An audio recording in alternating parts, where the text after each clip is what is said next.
pour l'église catholique peut se parce que la marche là on a pas que Kabila a changé constitution ils sont catholiques n'a pas chapelé à quoi il n'a pas sang dans sultan pas plus longtemps que 2016 là mais parce que la marche mais au moins n'est pas suivi Sony il y a un moment le plan de Maurice Ngaï pour la vérité je ne peux pas me taire n'a pas la vérité tous les jours donc à terme on va banque sangaté.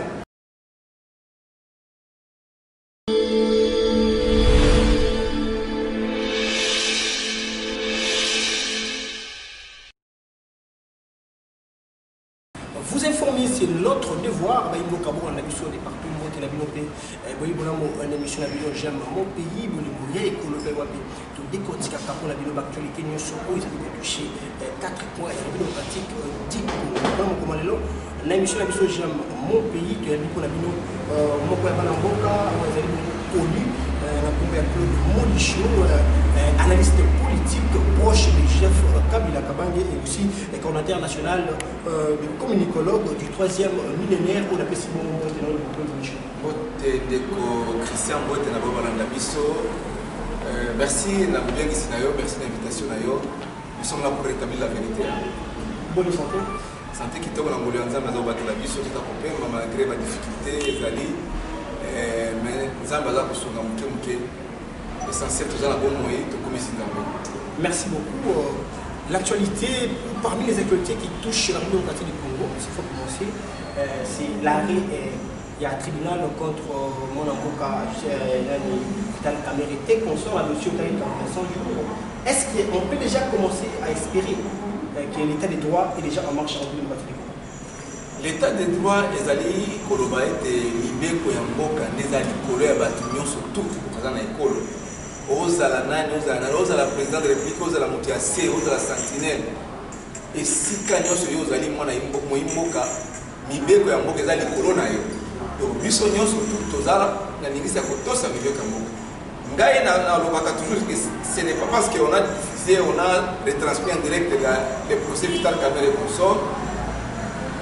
L'état de droit à moi, l'état de droit à Moutona Moutesika et Azali, à tous à Libé. Wana na Monique Mbok na Bissau Kéliboso. Mais tout ça, comme on a, Yangote. Parce que, tu es belé, dans le procès, dans le tribunal, dans le cours, Moussous. Vous allez faire 100 jours. Mais pour nous, il y a des gens qui se plaignent. Parce qu'il y a un bon magistrat, un trafic d'influence, magistrat, instructeur azul, coup de fil, autorité, dossier. Donc, c'est dans l'anonymat, basé belé.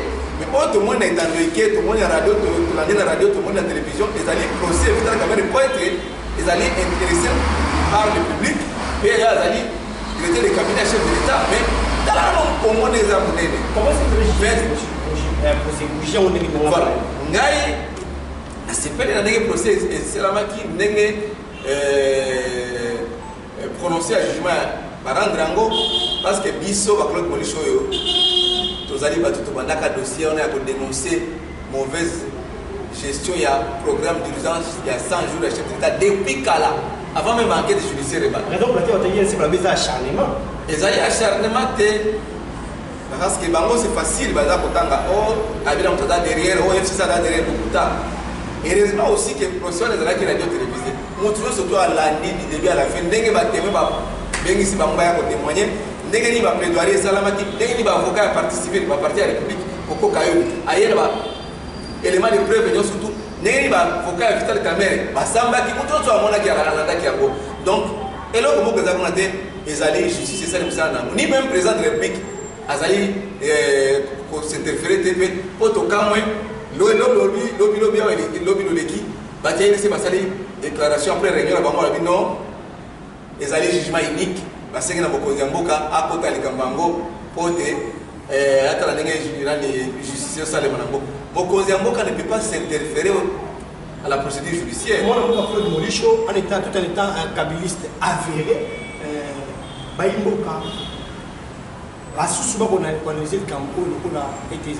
c'est la Kabylie qui va influencer la justice.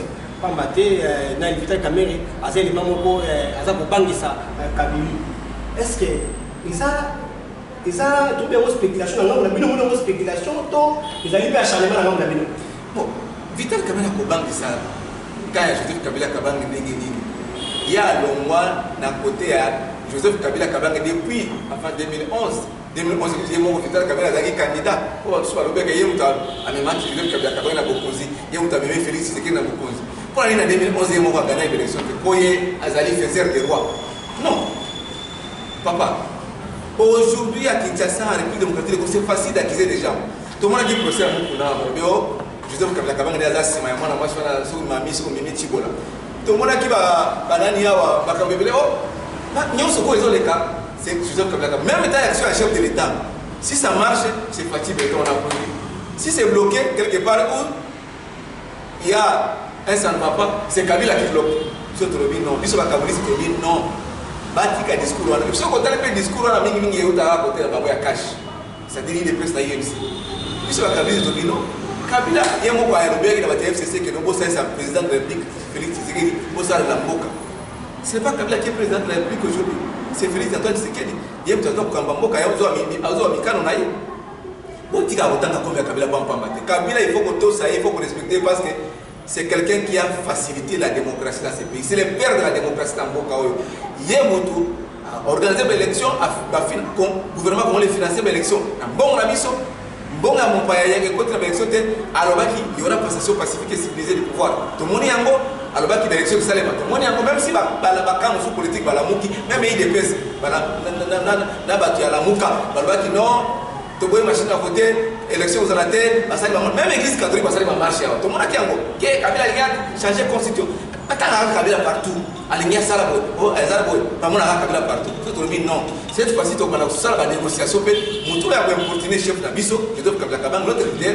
Tout le traduit la justice, le cola, toujours compilé, dossier mon pour n'a pas importuné qui leader d'Abisso, je dois Kabila. Tout le traduit la justice. Tout comme on a, moi, on a beaucoup de Mauricio, Bino Bakabili, c'est pour M. Bouchaman Bilinga Bilinga, la politique qui a République démocratique du Congo. Tout le monde a bien ma campagne, ça pour reprocher Bino pour ça. Bino vous a tout fait. Déjà au moment déjà t'as tout fait appartenant à Bino il y a cash. Mais lobby il qui a moi l'amboka honorable Obemina Challenge Joko.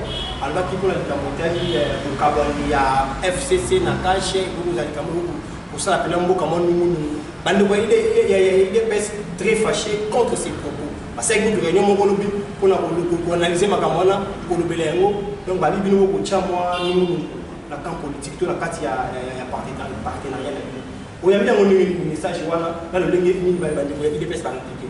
Négo Christian, depuis que la coalition Salama, d'abord il faut que la coalition Outaki dans ma ponomie, le 30 décembre 2018. Ma ponomie est ça qui Félix Antoine Tshisekedi Tshilombo, Bokoziamo, qui est président de la République. Quand ma ponomie le 30 décembre 2018, et puis moi, Joseph Kabila Kabang, autorité FCC, majorité parlementaire. Yango, bakutana qui balobi non, tout ça la coalition. Mais la carte de la coalition, on a toléré sincérité zala. Si nous voyons certains vers Bango. Si ça marche, c'est facile le temps. Si ça ne marche pas, c'est Kabila qui bloque. Et le discours, on n'est pas de la bisoka ya cash. Au moins, les caméras, la procès, les jours de plaidoirie, les jours de la plaidoirie, avant pour ça prononcer le jugement, bien avant, puis pour ça la note de plaidoirie, pour passer la prononcer le jugement. Caméra, il y a un mot à lobby que on n'attaque pas Kabila, on attaque les chefs de l'État. Bateau, Balingui, Mbokoye, Kéligosoté. Qu'est-ce qu'il voulait insinuer par là? C'est-à-dire que chez Joseph Kabila Kabang qui a traduit Kabila à la justice, ou ça c'est le camp du FCC qui a traduit Kabila à la justice, ou qui a poursuivi Kabila? Non! Genèse a procès Kabila, Genèse a procès à 100 jours, et autres dans le conseil des ministres, le président par le chef de l'État. Félix Antoine Tshisekedi Tshilombo. Le président Balobi, non, on observe qu'il y a eu détournement dans l'exécution à 100 jours. Si le ministre de la Finance a fait sa instruction à parquet et ça la banquette judiciaire. Le ministre de la Justice a commis le parquet des grands dossiers à ma tête. Pour la banquette judiciaire, la banquette judiciaire, la surtout, n'a pas pouvoir les lots, n'a pas pouvoir lobby, n'a pas caméra et mon. Parce que les banquettes là-bas, on va trouver qu'il y a des indices de culpabilité. Qui n'a pas quand même mandat d'arrêt provisoire. prévenu au Tchamal, les Libanais ont appelé ça qui est marché, un étranger a occupé ce marché de gré à gré comme ça sur 20 millions, 48 millions, sur les 57 millions. Parce que Yamatete a fixé le dossier dans le tribunal de grande instance à Gombe. Le tribunal a banni l'instruction, droit de défense, c'est-à-dire garanti. Kamel a un avocat naïba sans baki. Où est Kabila là-dedans? Où est FCC là-dedans? Juste non, trop c'est trop. Tout le monde dit qu'il y a un papa, est-ce que Rocky Kopek, sa député national, a usé des prérogatives constitutionnelles? Est-ce qu'Obel Minako et Jérick Sakata ont-ils violé la constitution ou les règlements intérieurs de l'Assemblée nationale? Non. Ceux qui déposent dans la proposition de loi pour ça, on va avoir des députés dans l'Assemblée nationale, parce qu'il y a 32 députés qui déposent. Pas de députés dans la proposition de loi aussi. La démocratie, c'est comme ça. Ils ont des décisions, ils ont des propositions de loi. Et puis, député Moussa Nayangwana, ils ont légiférer, ils ont contrôler l'exécutif, la structure à l'État, ils ont fait la proposition de loi. Ceux qui déposent, il ne faut pas y avoir un peu de temps. Parce que tant que il y a un peu de temps, député n'a pas de temps. Mais pour empêcher les députés, il y a une idée pour le développement, il y a beaucoup de propositions de loi. Nous avons empêché les députés, tout le monde a balobi, pour manigancer Jean-Jacques Mamba, MLC, pas quoi il s'est kabul, pas kabul, pas national là, et les gens ont dit balobi. Et le moment là, la chose c'est que balobi que Joseph Kabila Kabanga était à Simaï Loko, balobi qui FCC dit à Titi Loko, FCC dit à Sali Boy. Partout c'est facile d'accuser les FCC, mais c'est difficile de le prouver. Merci beaucoup, Mme Boka. C'est difficile de trouver quand même ce que nous avons. Actuellement, c'est déjà pour le ministère jusqu'où ils avaient beaucoup de choix. Il y a une nouvelle équipe dirigeante, il y a CENI, organe de l'appui à la démocratie. Congo, il y a M. Ronsard, Malona. Et pour Namaki, parce que nous avons c'est un peu boy. Nous avons une provocation. Qui m'a mis, c'est on a pas eu de choses. Nous avons dit que nous avons ça, moi, j'ai dit kabiliste avéré. Donc, c'est ni, il y a tout le débat, il y a composé le parce qu'on a dit, on n'a pas dit, c'est vrai, on a travaillé avec l'équipe Nanga. Dégo Christian, on a dit que c'est un lobby qui est comme kabiliste. Mais avant la zone de Rosa, il y a 600 de Camboyo, il y a Obemina. Il y a un lobby. Les autres qui ont des pèses, donc ça la marche pour la loi, pour la proposition de loi, pour mobiliser tout le monde. Le secrétaire général a des pèses dans le lobby. Non, si on a compris que le Cameroun n'est pas ministre, il y a des pèses. Soit les députés, il y a des pèses, parce que la cotisation pour les gens, il y a des ça la compris calmement. Parce que mon toit ici, la députée fait. Il y a une proposition, il y a des députés qui ont des pèses dans l'Assemblée nationale qui ont bloqué. Non, il y a une secrétaire mon corps. Oh, il y a des députés à proposer l'Assemblée comme proposition de loi pour bloquer. Où est-ce que c'est à bloquer? Il y a des pèses. Moi, je ne sais pas si les députés na bino na proposition de Basali, oh, le FCC a bloqué. C'est facile d'accuser le FCC. C'est facile d'accuser Joseph Kabila Kabanga. Mais puis, sur la Kabiliste, c'est trop big. Trop, c'est trop. Aussi, au lobby contre Joseph Kabila Kabanga et Makabébélé. Puis, sur le télématique, tu vas raconter ma dénonciation. Parce que tout le monde, il dépêche pour la constitution de la Nango. En 2006, ou en 2006. Il dépêche d'avoir une constitution. Constitution de la photo il dépêche d'avoir la peine. D'abord, tant que Félix a mis pour d'abord, Nanga est allé quand il y a Sika. En 2006, oh, papa, tu sais que tu vas se faire enrouler. Il dépêche d'avoir présenté le candidat président de la République. Constitution n'a pas rejeté en nous. Mais les autres partis, il dépêche d'avoir dévié la constitution. Pendant que réforme, il y a justice, c'est consacré à la constitution. Joseph Kabila Kabanga qui a tout donné, a donné toute sa vie dans beaucoup. A dit à l'institution, a dit cadre législatif, cadre légaux pour beaucoup de choses. Cour suprême, ancienne Cour suprême de justice. C'est-à-dire qu'il fallait s'éclater dans 3 structures judiciaires, 3 cours. Cour constitutionnelle, Cour de Conseil d'État, la Cour de cassation. C'est dans le cadre de ma réforme, comme il a un niveau. c'est dans la constitution. Il ne peut savoir qui. Mais au même dans le cadre de la réforme, a proposé proposition de loi pour être au moins dans le Korangaï. Natisha Sawa. Parce que les babounis ne sont pas pour la mauvaise administration et la justice.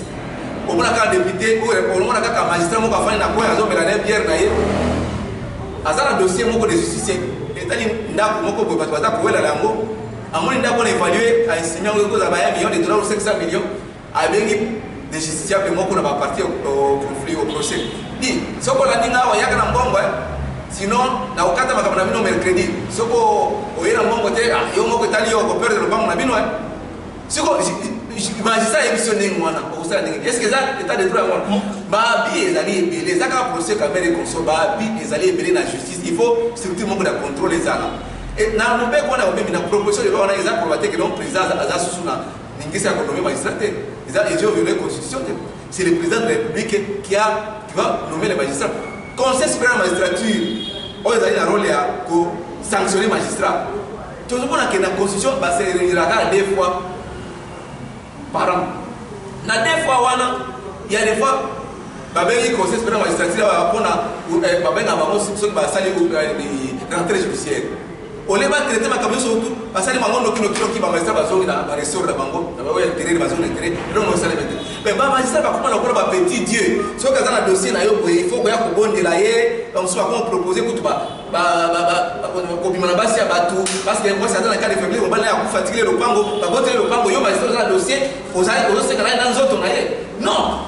Il faut strictement pour discipliner bango et ministre a droit pour même pour l'andela dossier na pour être ce qui problème c'est la justiciable parce que dans le gouvernement dans le ministère la justice pour pas que non la justice la mission tout le monde qui les balles sur bataille pour bataille moment bataille pour parce que le ministère la justice pour se plaindre moi beaucoup plus de choses tout le monde on malade ça fait na motu mais remarque mon corps ba iboka basali na législation oya tout oya que ba proposition nyonso ya malamu bino to modèle au kamba bo pesa kité be ubimisa ngo ala tungoni au moins de cette façon ya ko étouffer ou bien pour menacer intellectuellement balinga bazana l'Assemblée nationale parce que Minakou était président de l'Assemblée nationale avant cela autour de député à FCC aujourd'hui à l'époque majorité présidentielle maïda mala mona Israël parce que tout le monde avait Jeanette Kabila on avait Jeanette Kabila après ça il fait position enlever ces conditions il y a vie il y a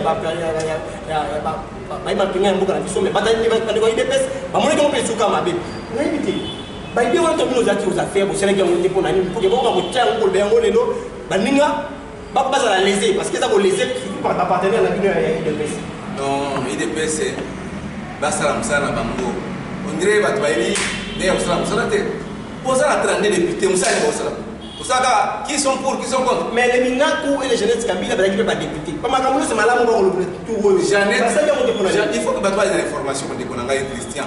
Jeannette Kabila, c'est qui rapport et la commission, elle a présenté la commission défense et sécurité. Elle a le rapport dans la plénière. Parce que vous finissez dans les réseaux sociaux, ça n'a pas de sens. Ce que c'est le rapport, il faut le rapport, mais que c'est bien, ils ont le rapport, il y a un côté individuel, un rapport, il y a groupe de travail. Les conditions sont bien, ils ont dit que on va négocier, mais qui pas gagner. Donc on va dire que copie, on va mettre en condition pour appliquer. Dans le bel une émission que Joseph Kabila Kabange, les savants politiques à la République démocratique du Congo, a se sacrifié dans Mboka Oyo. Même dans l'armée, toi, dans l'autre, par contre, on va l'armée, ça pour bêta, ma groupe armé, ça pour bêta, va révéler pour l'Est. C'est-à-dire, armée, mon remonté par Joseph Kabila Kabange. Tout ça qui est armé, tout ça, on est là, contre la Kibisoa, en 1993, les 2 août, les 2 août. Qui n'a qui ça ça? Et les hommes qui ont élevé à Babouni, la Bango, sinon ils vont pouvoir avoir ça. Parce qu'on n'avait pas une armée forte. Mais aujourd'hui, nous avons ça quand sauté là. Beaucoup de Zika Zika Zali. Alors, Congo va se téléviser. Ce que ça quand l'armée Bango va frapper. Alors, mais ça dit, F. Joseph Kabila Kabange. À Sela et Moussala, la Congo RDC. À l'homme a pouvoir, à ça c'est la terre à vie. Moi, Mboka Félix a remplacé armée, on a dit armée en Mboka. Et ça, c'est ça, c'est ça qu'on défend le territoire national. Donc, Jeannette Kabila, c'est là qui rapporte d'ailleurs, Azali Kolobakeno, qui est à vie, non. Au bien, maintenant, Azali peut être rôle d'ailleurs. Il défend ce que nous avons député dans Bango. Pas jouer rôle dans Bango. On va faire la proposition dans Bango. Député, on s'en a un définir le rôle à député. Tant que on va y rôle à député, parce que les gars qui boudent. Et en gros, il y a une coalition, tous à la série. Il dépêche d'abord dans ce conseil gratuit. il peut former une cellule de réflexion pour aider les chefs de l'État à aller de l'avant pendant son mandat. Bon, on va aller au marché, on dirait pas dans l'opposition. Bon, on va aller au pouvoir. Donc, on est là, à partir de l'UDPS, on est dans l'opposition contre Babamon. Papa, aussi, on a appelé sur l'exemple ministre en fonction, dans la carte du gouvernement. Sylvain Moutombo, ministre délégué à la défense. Tant qu'on a Sylvain Moutombo, ministre délégué à la défense nationale. Yo, ministre de la carte du gouvernement, moi, Sylvain Moutombo, je suis opposé à la carte du gouvernement. À votre UDPS. Est-ce qu'on peut dire que opposé à la carte du gouvernement? Comment opposé à la gouvernement? Ça n'a pas de sens. C'est toute une dichotomie. Vraiment, toute une dichotomie. Et c'est vraiment insensé pour un homme vraiment bien créé par Dieu, dans la sens qui fonctionne très bien. Donc, ton ami, il ne peut pas essayer de remettre les choses sur le rail. Il va gérer la Kamboka. Sinon, si on te contient, le président Tshisekedi Tshijimbo, merci beaucoup, Claude Molicho. On rappelle que un kabiliste avéré, il s'agit de Claude Molicho, analyste politique proche de Jeff Kabila Kabange et puis coordinateur national des communicologues du 3e millénaire au Abdo de Kotike, Naye, Actualité. Nous avons les États-Unis, on a vu ce boss Crispin Kabila. Beaucoup de gens qui ont l'actualité, on a décortiqué. Moi, Claude Molicho a coupé ça éclairage dans la coalition entre Bango et Mandibouya. Cache, ça a coupé ça par défense dans Bango, parce que Bango, pas besoin de la bonne voie, il y a pour la ligne de Kamagambo. Parce que Bango, Claude Molicho, nous sommes à tête au moment. Moi, c'est une question à laquelle il y a choix, il y a qui est une très bonne question de Christian. Au moins, il ne faut pas chercher quelque chose de son contraire. Les lots awa. Tout ça pour préparer ma première année 2023. Pour ma première année 2023, on a pour 5 ans pour dire bon reporter en moi à un jour, même à 24 secondes. Donc tu vas tu vas donc on est mis tout ça là suku tout ça là 1 2 to la lettre qui date déjà pour avancer. Donc to lingi sur élection 2023 va dire en 2024 ou bien 2025 ou 2026. Pas question, bah comment on a besoin de télé. Biso to lingi 2023 pas pour voter les meilleurs partenaires de l'UDPS. Papa, bango bazaki sima que je veux que la changer la constitution. Alinga sala boye. Biso to telemi bango ezala 5 ans ani. Makamba Rosar Malonda. Très bonne question de Christian. Tomoni ba confession religieuse selon Bibeko ya sika oyo. La loi en vigueur qui détermine comment on aligne, on désigne les animateurs de la CENI. C'est kaka loi oyo. Bango va que non élection ça m'a parce que bango a IDPS ba kakasoki élection ça m'a bé que député de bazaki nommé président de la République qui est élu. Vous savez non? Quand les gens ont voté le président de la République, ils ont voté député, ils ont voté sénateur, ils ont voté député provincial, député national. Quand il y a Félix Tshisekedi qui est élu, par député ils ont voté l'Assemblée nationale. Non, il y a pas IDPS ba Kabunda Kabunji, ba Paul Tshilumbo, bazaki ils étaient nommés selon la IDPS de Badoba. Vous savez non. Élection de tout ça il y a un promoko. Et tu respectes ma verdict des urnes. Discours pour le non, oh, ma majorité parlementaire fabriquée à Joseph Kabila Kabila. Quand on a Joseph Kabila Kabila, beaucoup de majorité parlementaire, n'est pas le même. Quand il y a des gens qui disent, malgré le mot de ce que ton côté, les là, non, so ya mapé, ton côté, le côté. Pourquoi que ça a besoin de surtout? Ronsard Malonda, sur 8 confessions religieuses. Bonimi Boyokani, que non, selon la loi en vigueur, il faut président assigné à Outala, société civile, confession religieuse. Boyokani Bokena, côté la école ya catholique, au sali ba élection ma économie. Oui, confession religieuse va se réunir. Na catholique na cadre ICC na cadre. Au pèse la candidature, au pèse ma critère, on est à remplacer nan. Bokei qui na suka, o ya bino a échoué na ma économie.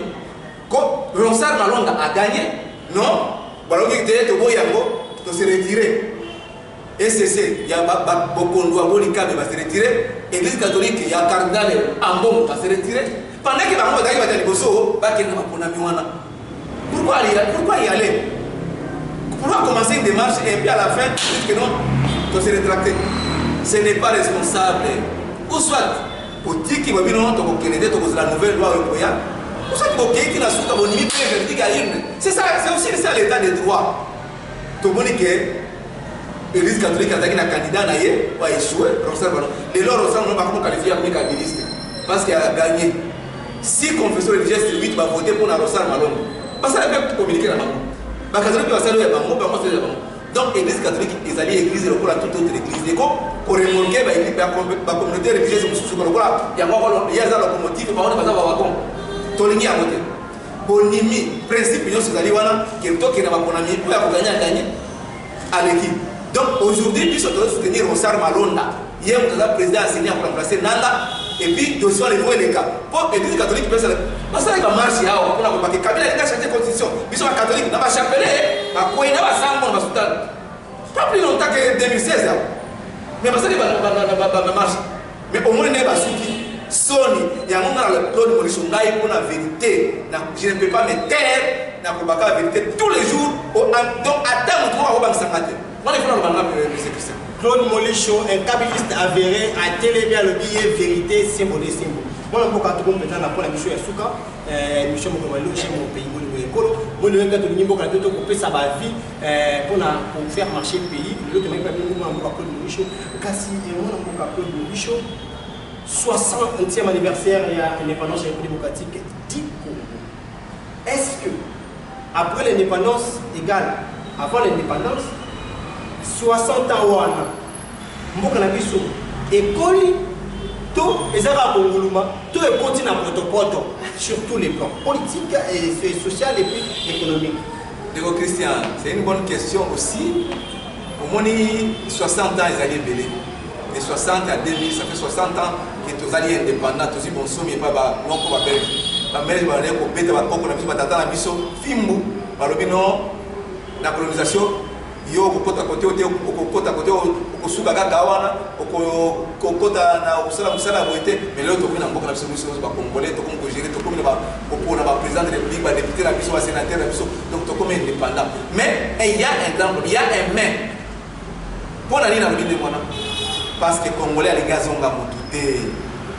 Bakambo ça va batouté to le ngé au na Ndeko Christian na bisa pela pasa population kwa Molicho. Ndeko Christian na bakambia mboka na ba Congolais nyonso to biso nyonso esika moto azali azonga mutu. Parce que les Congolais a besoin encore de sa resocialisation pour qu'ils deviennent sérieux et qu'ils deviennent vraiment au centre maître de son destin comme M. Laurent Désiré Kabila Lobaki. Et puis c'était le combat de M. Laurent Désiré Kabila, que l'homme revienne à de bons sens, à de bons sentiments, pour qu'il puisse être acteur principal du développement. Au moins, tout est dans le bakosi du colo. En tout cas, c'est un peu quoi. Azu bitabina aller, ou bien azu nguba na aller, azu papier wana obe sachet nguba, abaki na balaba. Apangusi motoki azu soki mbule bete azu ba matière fécale la formule dans na ye abaki na balaba. Bazui ordure ménagère nyonso ya azosala abwaki yango na balabala na mboka mosusu mpona motinde wana yo moko conscience na ekosala ke awa nakoki kobwaka biloko ya boye te luka esika tia moko boye soki bato ya plus baleki otikisi bango bakoki kobwaka yango na badécharge publique mais congolais aza na conscience wana te recever aza na kati ya taxibisi azotia motu libanda ti azotala batike na ye abwaki batike mosusu na balabala koza eza nano c'est pas normal. Si vous avez moi j'ai toujours dit qu'un responsable doit donner l'exemple. Si vous avez mon cause, il faut poser l'exemple. Dans notre procès à ce jour, le l'élection. Et ça, on sait parce qu'il y a dysfonctionnement. Et il y a un problème au niveau de la présidente de la République pour la gestion en Boka. Mbon vous avez copié mon logo en Gouba. Bato za ko ba million lokola ko o mone mutu atangale ba million akati ya mutu bana ya ko kuluka mutu akopesa ye mbonga le tandi dans un pays qui se veut un pays de droit parce que par contre ba ine pesa ba payer le état de droit trop ba pepe aller FCC etikali baninga cadeau empoisonné ezali cadeau empoisonné Joseph Kabila Kabange les savants politiques en RDC attirent une bombe 1 million plus de 500 000 $ américains na kati ya kese d'État bango baeka bango balibali ya mbambango al baziki na mo diarrhée financière baziki na en peu de temps aussi car le pouvoir va nommer au directeur de cabinet al obaniko suspend d'abord tout décaissement à fond bon na communiquer tu n'as aucun pouvoir ni ordonnance ni arrêté ni décret. Quand on a communiqué, on a suspendu toutes les dépenses de l'État dans toutes les entreprises, dans tous les ministères. Caméra a signé. Pour dire que non, bon voilà, il y a un mot de Simba Yango, il y a un mot de Asal. Avant de dicter 100 jours, il y a un décaissement. Ah, il y a un ministre de la Finance qui non. Le ministre de la Finance, on Jamal. Le ministre de la Finance, à l'époque, il y a un ministre de la Finance. Alors, ce que tu peux faire, c'est que déséquilibrer la réserve de la mission. Habiter, il y a un mais ceux qui ont fait la démocratie, il y a bonne gouvernance, on dirait savant. Ça, c'est pas dans la gestion. Donc, moi, je suis Claude Molicho, je suis le 60e anniversaire. Il faut monter à moto. Mes dossiers sont vastes, il y a des ressources pour un plateau spécial. Merci beaucoup. Quand je vais décortiquer en président, mais quelles recommandations vous avez pour la population? Tu peux avoir un 60e anniversaire pour ma moi, 60 ans, déjà papa. Voilà, dans le 60e anniversaire, il y a une dépendance, il y a une somme qui est pour la population, il y a une la population à l'occasion du 60e anniversaire de l'indépendance de la République démocratique du Congo, qui est prise de conscience. Congolais a été à la niveau par rapport aux pays africains, par rapport aux pays nous avons beaucoup de ressources pour ne pas rester comme ça. Tout le monde population population a besoin que ma décision est matitalo et kitatalo. Aza première quoi, a jambon a foutu loyer, ali a bien, banaba que des classes malamu ala la malamu, a vivre malamu. Mais oh ya besoin na keo kabuya sali boyo, il devait se présenter intermédiaire de la cate, oh na assemblée pour ba ko bloquer assemblée pour la décision conseil d'état. Oh ba ouais ba bibi na ba contre l'assemblée nationale. Population va être bien à côté. Et on risque pour la monka. Aussi ça mandat le président de la République Félix Tshisekedi sans rien faire. Il devait réfléchir pour nous aider pour l'emploi. Mais si tu as besoin d'aider au Félix FCC, tu as des partenaires, tu as une idée. C'est apprendre à lycée. Mais il faut quand même poser la conscience que vous avez médiocrité. Donc, Claude Molicho a tellement ça va moka, on a dit moka, il dépêche, bango bazaba médiocre. Batika médiocrité. C'est-à-dire que bazonga batu ba aider moko mboka akele boso. Sinon avec les kabou et les kabundi. Mais il est passé au Yamiyalelo, il est passé à Tala il est passé à Kala, il y a un professeur Biaou, il est passé à Kibasa Maliba, il est passé à Berindwa, il est passé à dans les sous-sols Ngwakem, il est passé à Maître Mukendi wa Mulumba. On est qui dépasse avec moi. Oh, il y a un cabou, vraiment. Qui m'a motivé? Tijingo, le même rapport à Claude Molicho. Merci. La vidéo est tout le coup connecté pour la émission de la vidéo. J'aime mon pays. N'a qu'à comme télévision, par exemple, tu décontinues rapport à la vidéo d'actualité. Tu dis, c'est pour la vidéo. Comment le nom de Claude Molicho, cabuliste avéré, on a dit bon coordinateur national. Il y a un communicologue du 3e au millénaire à Pessibavinaï. L'actualité, nous sommes aux amis touché le plus de quartier pour moi à la biso n'a évité une de commune Asuka mon amour Claude Molicho le bangala sur les alliés tous les ngamboka tout ça la mboka parce qu'il y a des gens qui se sont sacrifiés pour ces pays Balolumba Bamsel Laurent de Kabila Joseph Kabila Kabanga jeunesse na yéno s'est sacrifié pour la mboka donc tous walo Congo la ligue pas de que ça na Congo té non. Mais ce pose sa responsabilité, il y a des gens qui sont gérer Moka. Il y a des gens qui sont ngai. Non. Totika Mabe, ils ont la FCC, ils ont la cash, ils ont la IDPS, ils ont la PPRD, ils surtout Batika Mabe, tous ça la Moka qui est le Osso. Parce que, autres comme on a, ils ont coupé sa main sur l'inquiétude pour l'avenir et la jeunesse congolaise. Merci beaucoup, moi, je suis Claude Molicho, et c'est un émission qui nous émission de merci de Christian, merci Nabo Balandebiso. Merci Nabino l'histoire pour une fois, vos amis et tout le cool Bousso. Il y a maintenant Nabino les États-Unis d'Amérique, il y a mon avocat Crispin, Kandolo, et puis Bote Mokimba, les voisins en Belgique, les Godivines, Kajinga, Tabitamika. Bien heureux de la biso pour la suggestion pour continuer. Et puis abonnez-vous massivement sur notre chaîne Kakom Télévision. On est là pour vous informer. Nous allons prendre un peu cette information. Il y a mon tuyau à temps rien aux zones la mocation démocratique. Dit Congo, merci. Tout ça, c'est un point de vue de Michel pour manger le pays. Et prenez soin de vous car chaque jour est au revoir.